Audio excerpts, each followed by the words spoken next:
చెప్పు, పర్వాలేదు, నీ మనసులో ఏముంది అదే చెప్పు.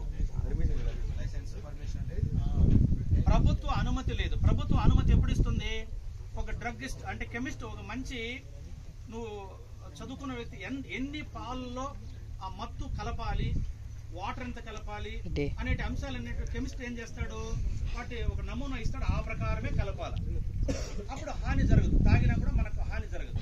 అలా కాకుండా ఇమ్మీడియట్ గా మత్తెక్కేదానికి వాడు వేరే మందు తెలిపేస్తాడు. అది తాగినోడు ఏమైపోతాడు, 100, 80, 80, 60, 60, 40, 30కే వెళ్ళిపోతాడు.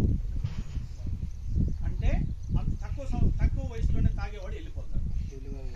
అది ప్రభుత్వానికి వాడు ట్యాక్స్ చెల్లించకుండా, లైసెన్స్ తీసుకోకుండా దొంగ మార్గంలో తయారు చేసుకున్నాడు. కాబట్టి అది అక్రమ మద్యం అన్నమాట. వాడు ప్రభుత్వానికి మోసం చేస్తున్నాడు. ఈ స్మగుల్డ్ గూడ్స్ అంటే కూడా వాచ్, ఆడబిడ్డలకు కాస్మోటిక్స్ చాలా వస్తువులు ఉంటాయి. ఎక్కడైతే ఎన్ని దేశాలు, ఇప్పుడు దుబాయ్ నుంచి వస్తుంటారు, ఒకరు సెంట్ పెర్ఫ్యూమ్ తెస్తాడు, కువైట్ నుంచి వస్తాడు. ఆయన ఒక 40 కేజీల వరకు తీసుకొని రావచ్చు అనుకుంటే ఇలాంటిదంతా దుబ్బుకొని వచ్చేసి అక్కడి నుంచి తెచ్చేసి ఇక్కడ ఎక్కువ రేటుకి అమ్మేస్తాడు. ఇది స్మగుల్డ్ గూడ్సే కదా. దిగుమతి సుంకం వాడు చెల్లించి తెచ్చుకొని ఇక్కడ అమ్ముకోవచ్చు.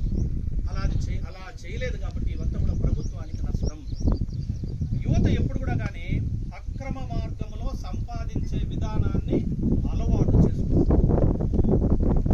ఇన్స్టెంట్ గా సంతోషం కలిగేదాని కోసము ఎప్పుడు అలవాటు పడకూడదు.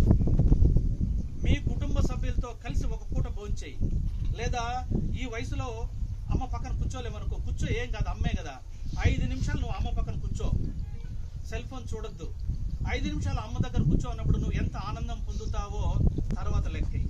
నీకేమన్నా జబర్దస్త్ ప్రోగ్రామ్ అంత ఆనందం ఇచ్చిందా, లేదా ఇంకొక ప్రోగ్రామా? అటు సెల్ ఫోన్లో నువ్వు చూసే యూట్యూబ్లో ఏవేవో వస్తూ ఉంటాయి కదా, వాటిని ఏమంటారు, రీల్సా, రకరకాల ప్రోగ్రామ్స్, అవన్నీ చూడు. నీకు అంత ఆనందం ఇస్తుందంటే వాస్తవంగా ఇవ్వదు.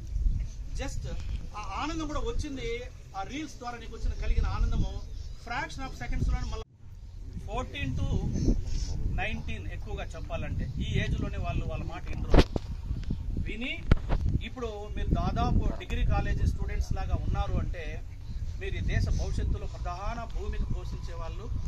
దయచేసి మీరు మీ భవిష్యత్తును బాగా ఉంటే దేశ భవిష్యత్తు బాగా ఉంటుంది. అలా ఉంటారని ఈ జిఎస్టీ ద్వారా మనకు 22/7/2025 నుంచి కూడా ఈ 28వ స్లాబ్ 12వ స్లాబ్ రద్దు చేశారు. సార్ చెప్పినట్టుగా 0% ఉంది, 5% ఉంది. రద్దు అంటే ఆ వస్తువులు వేరే వస్తువులు మెర్జ్ చేశారు. 12%లో 18%లో 5%లో 0%లో యాడ్ చేశారు. కాబట్టి మీరు వీటినన్నింటినీ అనుసరించి మీరు ఏం చేయాలంటే తల్లిదండ్రులకు, తద్వారా మన బంధువులకు, మీ స్నేహితులకు అందరికీ చెప్పాలి. ఇది పబ్లిక్ ప్రచారం కాదు, రాజకీయ పార్టీలు చేసుకునే ప్రచారం కాదు.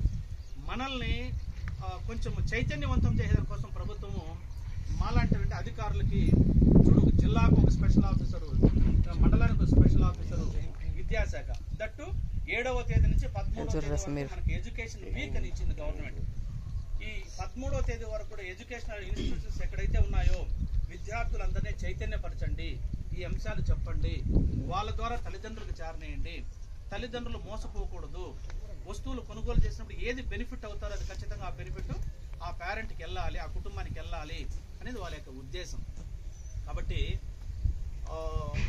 సురేష్ సార్, నా రిక్వెస్ట్ ఏంటంటే నా ప్రసంగం వింటే వీళ్ళకి ఇలా ఈ బిడ్డలు వీళ్ళు తక్కువ కాదు, మంచి యూత్, వీళ్ళకు మాట్లాడే అవకాశం రాలేదు. తర్వాత వాళ్ళకు అనుకున్నట్టు అభిప్రాయాన్ని వెంటనే చెప్పడానికి అవకాశాలు రాలేదేమో. కేవలం తరగతి గదిలో కూర్చొని పెట్టే పాఠాలే కాకుండా అప్పుడప్పుడు వాళ్ళ అభిప్రాయాలు కూడా మీరు ఏం చేస్తారు, వాడు ఫ్రీగా ఏదైనా ఒకటి చేయగలిగితే, వాడు మాట్లాడగలిగితే, అది ఏదైనా మాట్లాడితే వాళ్ళలో ఉన్న టాలెంట్ బయట వస్తుంది సార్. ఇప్పుడు మేము భయపడ్డాం మొదట మేము ముందు కూర్చోవడానికి. వీళ్ళు డిగ్రీ స్టూడెంట్స్, వీళ్ళకి మనం చెప్పిన అంశాలు రిసీవ్ చేసుకుంటారా వీళ్ళు అని అనుకున్నాం. అతిగా కాదు, నాలెడ్జ్తో, జ్ఞానంతో. ఎందుకంటే మీరు చాలా పుస్తకాలు చదివారు, ఇప్పుడు మేము ఎప్పుడో చదివి వదిలేసినాం. ఇప్పుడు మళ్ళీ చదువుకోవాలంటే కష్టం. మీలాగా కూర్చొని ఇంతసేపు కూర్చొని కూడా లేము మేము. కాబట్టి మీ ముందు మాట్లాడాలంటే మేము చాలా జాగ్రత్తగా మాట్లాడాలనుకున్నాం. కానీ ఒక ధైర్యం వచ్చింది, వీళ్ళు ఏం అడగలేరు లేని. కాబట్టి అలా కాకుండా ఇంకొకసారి నా తర్వాత వచ్చినా, మా తర్వాత ఎవరు వచ్చినా కానీ భయపడాలి మిమ్మల్ని చూసి. ఏది అవసరమో, ఎంతవరకు మాట్లాడాలో అంతే మాట్లాడేట్టుగా మీరు యాక్టివ్గా పార్టిసిపేట్ చేస్తారని ఆశిస్తూ ఈ జిఎస్టీలో సేవింగ్స్ అనేవి ఉండాయనే అంశాలని గౌరవ తల్లిదండ్రులందరికీ చేరవేయండి. ఓకేనా? చేరవేస్తారా? యాక్టివ్ అవ్వండి. ఏమంటే మన ఫుడ్ ద్వారా మనం తీసుకునే ఫుడ్ ద్వారా మాత్రమే యాక్టివ్ అవుతుంది. స్టెరాయిడ్ నేను తీసుకున్నాను అనుకో, ఇంకా ఎక్కువ 2 గంటల సేపు నిలబడగలను, కానీ ఆ 2 గంటల తర్వాత నేను పడిపోతా, స్టెరాయిడ్ అయిపోయింది. కాబట్టి అలా కాకుండా మీరు డిగ్రీ యూత్ 14 to 19 లేదా 20 కూడా ఉంటారు.